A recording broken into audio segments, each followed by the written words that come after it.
All right, let's get right into it. Today, we're going to pull back the curtain on the secret history of one of the most passionate, most dramatic sounds on the entire planet, tango. And trust me, its story is probably not what you're expecting. So, what sound is born from struggle, passion, and a German accordion? Yeah, you heard that right, a German accordion. The answer, of course, is tango. And its origin story? Whoa, it has more plot twists than the latest binge-worthy show. So, first up, tango's secret origin story. To really get it, we need to hop in a time machine and head back to the bustling ports of Argentina. Okay, I want you to picture this. It's the late 1800s in Buenos Aires. The port district is basically like a huge multiplayer game lobby, right?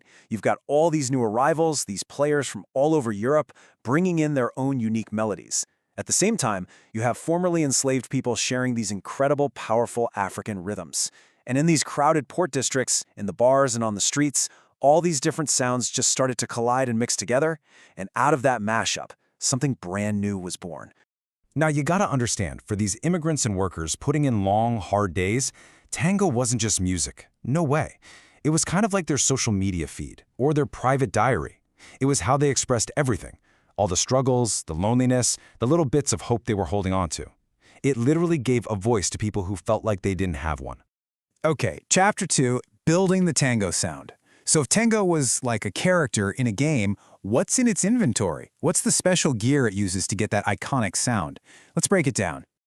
So here's your classic tango orchestra toolkit. You've got the piano and the double bass holding down the beat. That's your rhythm section, the foundation.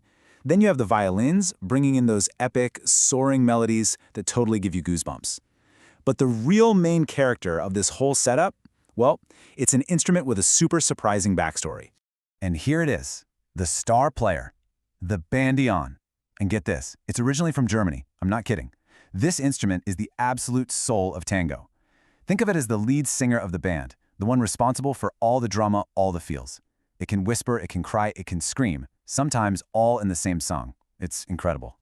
So, what's the secret sauce? What makes tango feel so edgy and exciting? Well, it's this really cool rhythmic trick called syncopation.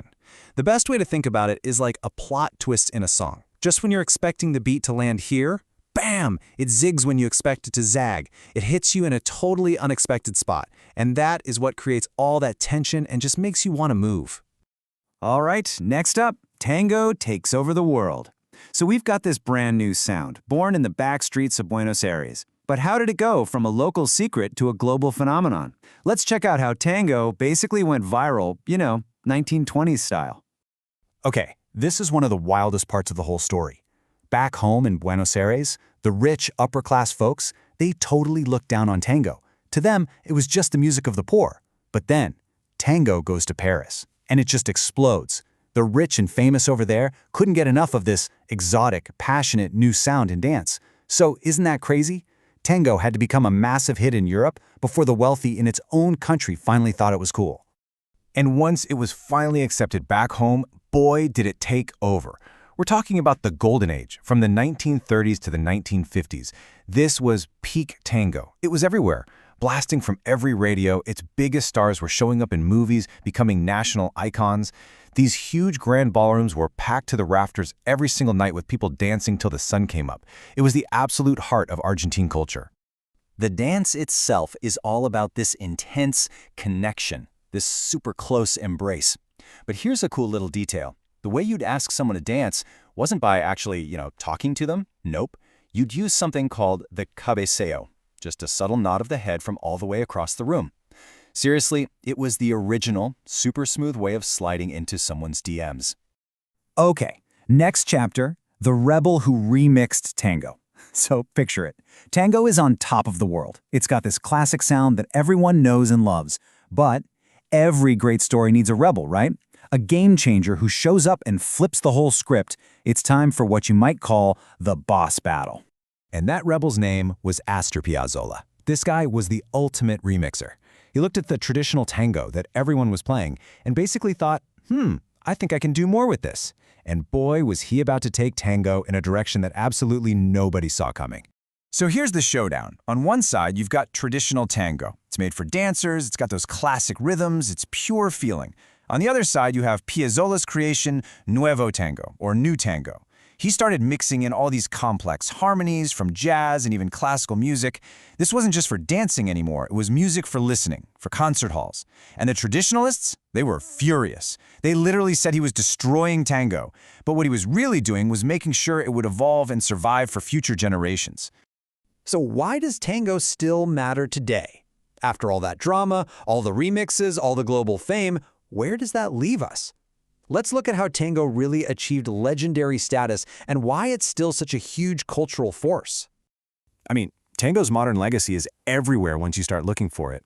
You hear it in movies and TV shows, usually when things get super intense or romantic. There's even a whole genre called electro tango, which is this awesome club music fusion. You've got these massive global festivals and competitions.